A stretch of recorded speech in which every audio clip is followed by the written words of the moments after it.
ഇതിനൊരു സ്പെഷ്യൽ കൊല്ലം ബിരിയാണി ആയാലോ? അപ്പം നമുക്ക് ഈ റെസിപ്പി ഒന്ന് കണ്ടു വെക്കാം. പിന്നെ ഒരു കാര്യമുണ്ട്, ഇതിലൊരു സീക്രട്ട് ഇൻഗ്രീഡിയൻ്റ് ഉണ്ട് കേട്ടോ. അതെന്താണെന്ന് നമുക്കറിയണ്ടേ? നമ്മളൊന്ന് കുക്കറിലാണ് റൈസ് ചെയ്യുന്നത്. അതിനിവിടെ 1 കിലോ റൈസ് എടുത്തിട്ടുണ്ട്. അതിലേക്ക് ഒരു സ്റ്റാർ സ്പൈസ്, ഒരു 4 പീസ് പട്ട, ഒരു 3 ഗ്രാമ്പു, 2 ഏലക്ക, ഒരു 1/2 ടീസ്പൂൺ ഇഞ്ചി വെളുത്തുള്ളി പേസ്റ്റ്, ഒരു 4 പച്ചമുളക് നീളത്തിൽ മുറിച്ചത്, കുറച്ച് കറിവേപ്പില, ഒരു വയനയില, കുറച്ച് സാജീരകം, ഒരു ടീസ്പൂൺ നെയ്യ്,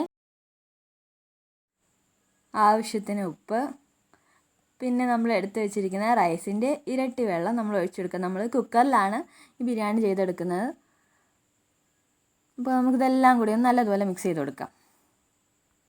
ഇനി നമുക്കിതൊന്ന് ക്ലോസ് ചെയ്ത് ഒരു വിസിലൊന്ന് കേൾപ്പിക്കാം. ഇനി നമ്മുടെ സ്പെഷ്യൽ സീക്രട്ട് ഇൻഗ്രീഡിയൻറ്റിനായിട്ട് നമ്മളൊരു 3 ടേബിൾ സ്പൂൺ തൈര് എടുത്തിട്ടുണ്ട്. അതിലേക്ക് 1 ടീസ്പൂൺ നെയ്യ്, 1 ടീസ്പൂൺ ചിക്കൻ മസാല, പിന്നെ ഒരു ടീസ്പൂൺ മല്ലിപ്പൊടി, 1 ടീസ്പൂൺ മുളക് പൊടി, 1/2 ടീസ്പൂൺ കുരുമുളക് പൊടി, എല്ലാം കൂടി ചേർന്ന് നല്ലതുപോലെ ഒന്ന് മിക്സ് ചെയ്തെടുക്കാം. നമ്മളിവിടെ കുറച്ച് ചിക്കൻ പീസസ് എടുത്തിട്ടുണ്ട്. അതിലേക്ക് 1 ടേബിൾ സ്പൂൺ മുളക് പൊടി, 1 ടേബിൾ സ്പൂൺ മല്ലിപ്പൊടി, 1/2 ടീസ്പൂൺ കുരുമുളക് പൊടി, 1/2 ടീസ്പൂൺ ഗരം മസാല, കുറച്ച് കറിവേപ്പില, 1/2 ടീസ്പൂൺ കോൺഫ്ലവർ, 1/2 ടീസ്പൂൺ മൈദ, 1/2 ടീസ്പൂൺ ഇഞ്ചി വെളുത്തുള്ളി പേസ്റ്റ്, പിന്നെ ആവശ്യത്തിന് ഉപ്പും കൂടി ചേർത്ത് ഇത് നല്ലതുപോലെ ഒന്ന് മിക്സ് ചെയ്തെടുക്കാം. ഇനി നമ്മളൊരു പാൻ അടുപ്പ് വെച്ചിട്ടുണ്ട്. അതിൽ ഓയിൽ ചൂടാകുമ്പോഴേക്കും നമ്മൾ റെഡിയാക്കി വെച്ചിരിക്കുന്ന ചിക്കൻ പീസസ് ഇട്ട് നല്ലതുപോലെ ഒന്ന് ഫ്രൈ ചെയ്തെടുക്കാം.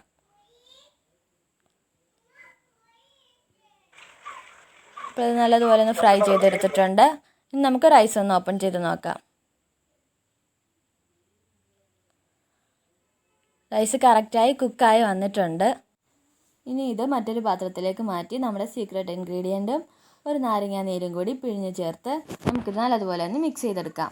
നമ്മളിവിടെ കുറച്ച് ഉള്ളി ഫ്രൈ ചെയ്ത് വെച്ചിട്ടുണ്ട്. ഡീപ്പ് ഫ്രൈ ചെയ്തതല്ല, ലൈറ്റായിട്ട് നമ്മൾ ഫ്രൈ ചെയ്തതാണ്. അതും കൂടി ഇതിനകത്തോട്ടൊന്ന് ചേർത്ത് കൊടുക്കാം. ഇനി അതിൻ്റെ പുറത്തേക്ക് ചിക്കൻ പീസസും കൂടി വെച്ച് കൊടുത്ത് ഒരു 2 മിനിറ്റ് ഇതൊന്ന് ക്ലോസ് ചെയ്ത് വെക്കണം. അപ്പോൾ നമ്മുടെ കൊല്ലം സ്പെഷ്യൽ ഈദ് ബിരിയാണിയുടെ റെഡി ആയിട്ടുണ്ട്. എല്ലാവരും ഇതിനൊന്ന് ട്രൈ ചെയ്ത് നോക്കണം. അപ്പോൾ നിങ്ങൾക്കിത് ഇഷ്ടമായെങ്കിൽ ഒന്ന് ലൈക്ക് ചെയ്ത് ഷെയർ ചെയ്ത് സബ്സ്ക്രൈബ് ചെയ്തേക്കണേ. ബെല്ലൈക്കൺ അടിക്കാൻ മറക്കണ്ട. അപ്പോൾ വെറും 10 മിനിറ്റ്സ് മതി ഈ ബിരിയാണി പ്രിപ്പയർ ചെയ്യാനായിട്ട്. അപ്പോൾ മറ്റൊരു റെസിപ്പിയുമായി നമുക്ക് വീണ്ടും കാണാം. അതുവരെ ടാറ്റ, ബൈ ബൈ.